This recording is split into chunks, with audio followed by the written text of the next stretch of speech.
So we jump into the prelims, and goddamn, the action does not let up.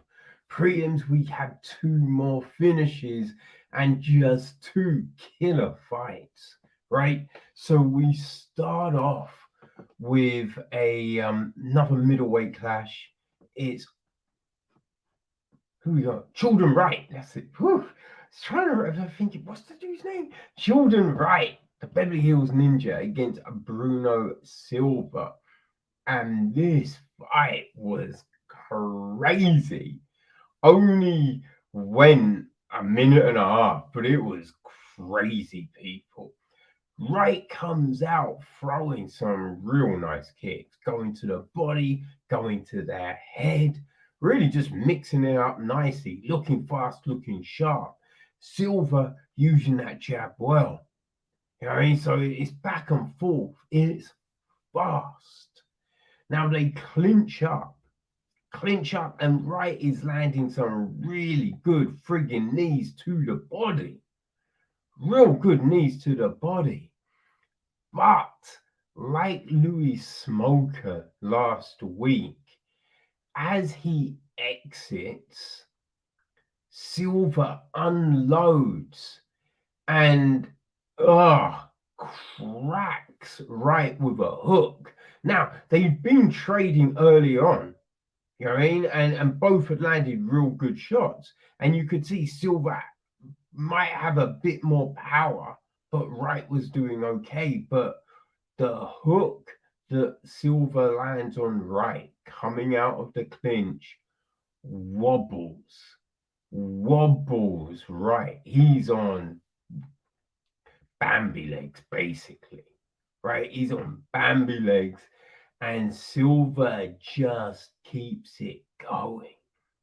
He lands another shot, drops Wright.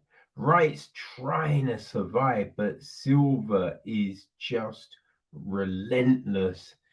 And people, it is done. Oh man, it's fast and it was ferocious. So from there, we go to the heavyweights, people. And at first, right? So it's Augusta Saki against Tai Tuivasa, right? And we know, look, both have knockout power. Obviously, it's the heavyweights, right?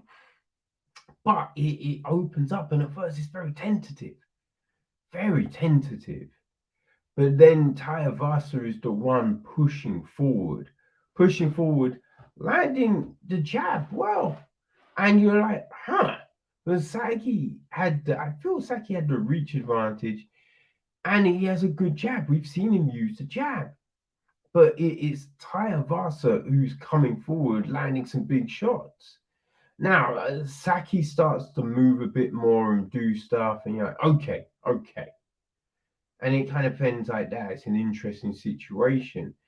In the second round, Saki, he's landing some good jabs, he's moving about, but then Tuivasa is pushing forward again. And Saki, he resorts back to the back foot, and on the back foot, he's not doing as well. It's Tuivasa who is pushing it, right? Coming with the pressure, right? But again, it's kind of a problem. It is kind of a problem, and we're getting close to the end of the round. Getting close to the end of the round. I feel, yeah. And Tuivasa just lands a huge shot and wobbles Saki, puts him down. Saki gets up, and then Tuivasa, he just keeps pouring it on, and gets the stoppage. It's huge. And you just think, like, one of the big things you notice about Saki in his losses, it's when the output slows down, right? It's when the output slows down. And that's when he was clearly having a difficulty in this fight. It's when his output was mad slow. And yeah, this happens again. And it's very curious because when he's on, Saki looks good, right? We've seen him utilize a good jab, but yeah, just this time out, he just allowed Tuivasa to control the fight. He allowed him to control the fight, and Tuivasa walks away with a really good victory. And again, he was all about it with those shoes, man. All about it with those shoes. Looked like no one went crazy with the hot sauce this time out, but damn. Oh, shoes just look wrong, people. He look wrong. So there was a lot of talk about the next fight, right? It was the bantamweight clash between Pedro Muniz and the bantamweight GOAT Dominick Cruz, right? People thought, why is this on the prelims? You know, is this something to say about Cruz maybe diminishing? Who knows, right? But you kind of looked at it, and Cruz looked very good in his last fight against Casey Kenny. Muniz has, he's shown a lot of potential, right? Shown a lot of potential.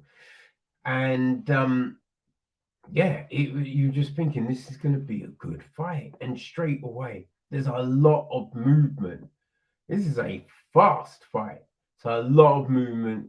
Cruz is, man, he's typical, just evasive self. But Muniz catches him clean, and Cruz goes down. And you're like, yo, what the fuck? Muniz is pouring it on. And there's Cruz gets up, he gets dropped again, and you just think the way he went down, you thought, oh fuck, it's over. It's over. But Cruz kept moving. He kept moving on the ground, and he's able to survive. And I've got to say, Cruz ended the round really well, using that jab, moving, and just, keeping Muniz at bay. But you were wondering how they're going to score that round. Because fuck, you know what I mean? And you wondered, is Cruz fully back? Can he avoid those big shots? People, what we then see in the next two rounds, anyone that doubted Dominick Cruz, man, they need to issue apologies, because Dominick Cruz looked sensational. He really just started to turn it on. He's mad evasive. He's working that jab, working the body. He's really mixing it up, throwing in kicks, keeping Muniz at bay.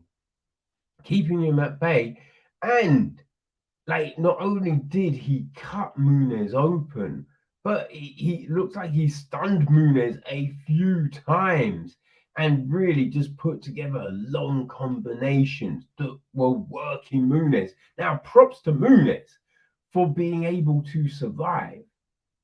But Dominick Cruz, oh my gosh, Dominick Cruz, hey, he just showed that, this GOAT ain't going nowhere.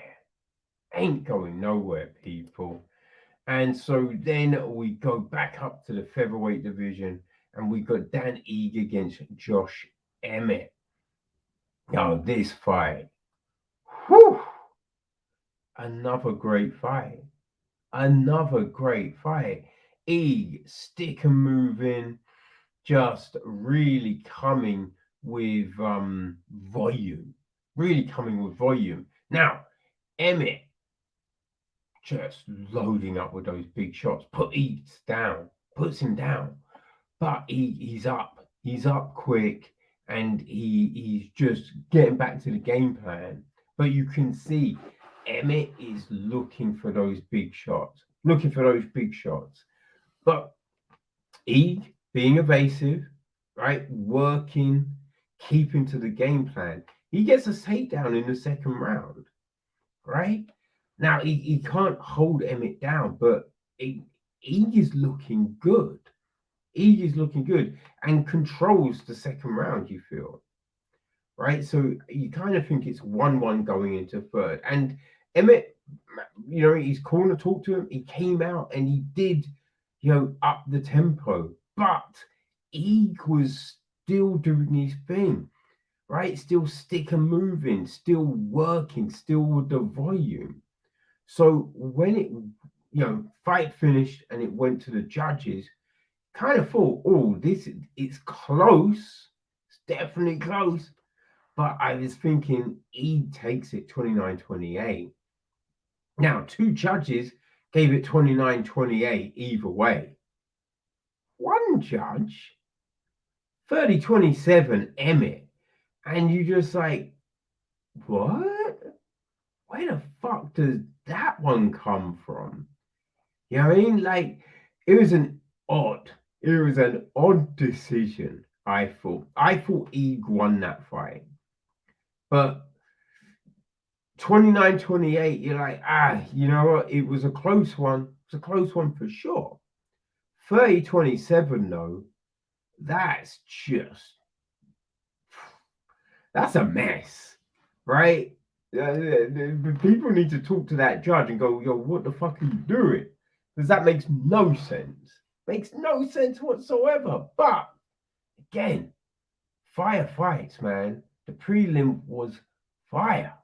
So now it's time for our main